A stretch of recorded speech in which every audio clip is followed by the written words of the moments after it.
नमस्कार, मैं doctor Gaurav Goyal Medanta hospital Gurgaon से। आज हम बात कर रहे हैं डीएसए के बारे में।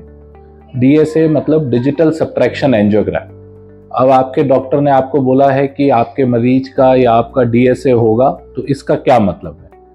तो ये एक तरह की एंजियोग्राफी ही है।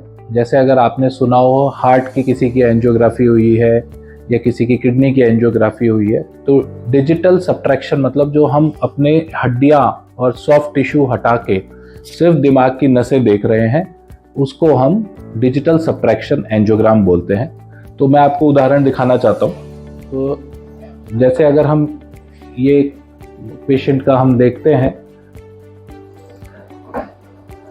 तो अभी आप देखेंगे ये सारा हड्डी है, इसके ऊपर हमारी स्किन भी है।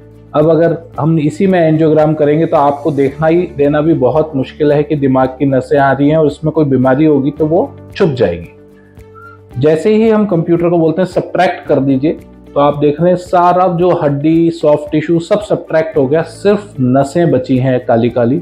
और अब ये देख पाना हमारे लिए बहुत आसान हो जाता है कि इन नसों में कोई बीमारी तो नहीं है जिसका इलाज करना पड़े। तो डिजिटली हमने सब्ट्रैक्ट कर दिया है सब कुछ सिवाय नसों के, तो इसको हम बोलते हैं डिजिटल सब्ट्रैक्शन एंजियोग्राम। ये बड़ा कॉमनली परफॉर्म प्रोसीजर है और हर रोज हम कम से कम 10 से 15 मरीजों की एंजियोग्राफी अपने यहाँ करते हैं। बड़ा ही सेफ प्रोसीजर है। दिमाग की नसों में जब भी आपके डॉक्टर कोई व्याधि सस्पेक्ट करेंगे कि कोई बीमारी हो सकती है, कि दिमाग की नसें सिकुड़ रही हैं, दिमाग को खून प्रॉपर नहीं मिल रहा है, या दिमाग की नस गुब्बारे की तरह सूज के दिमाग पे दबाव डाल रही है, या फट के ब्रेन हेमरेज हुआ है, या दिमाग की नसों में गुच्छे बन गए हैं, या दिमाग माइग्रेन हो रहा है, ब्लीडिंग हो रही है सर के अंदर, इन सभी तरह की बीमारी में हम दिमाग की एंजियोग्राफी करते हैं, जिसे हम डीएसए बोलते हैं। और डीएसए टेस्ट करने के बाद आगे इलाज की बात करते हैं। डीएसए के साथ ही एक और टेस्ट बहुत कॉमनली करा जाता है, जिसे हम कहते हैं 3D डीएसए। अब 3D क्या हुआ? ये तो है 2 डायमेंशन में। 3D जैसे अगर हम इस स्क्रीन पे देखेंगे, ये इस पेशेंट का 3D है कि हम इसको घुमा सकते हैं चारों तरफ।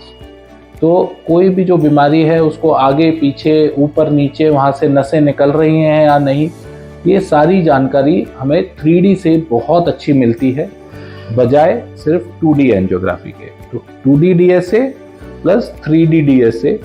इसके अलावा भी और प्रकार के हम बातें करते हैं कि डायनासिटी एंजियोग्राफी डीएसए। इसका मतलब एक सीटी एंजियोग्राम यानी ब्रेन का सीटी स्कैन और एंजियोग्राम को हम फ्यूज कर दिया हमने, तो वो भी एक तरह की जांच होती है।